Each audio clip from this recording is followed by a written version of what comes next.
Is Bluetooth not connecting to your phone? Are your wireless earbud, headphone, speaker, smartwatch or other Bluetooth device not pairing? Don't worry, in this video we will show you some simple solution that can help fix common Bluetooth connection problem. First, make sure Bluetooth is turned on and device is close to your phone.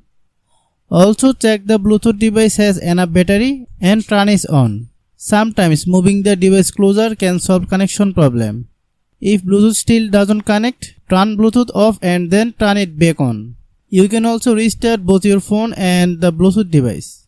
This can fix temporary connection problem.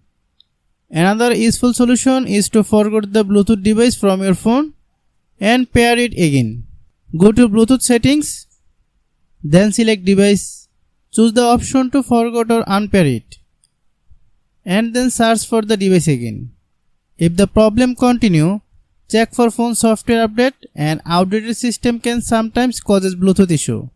You can also reset your phone network or Bluetooth settings. If necessary, keep in mind that this may remove save Wi-Fi and Bluetooth connection.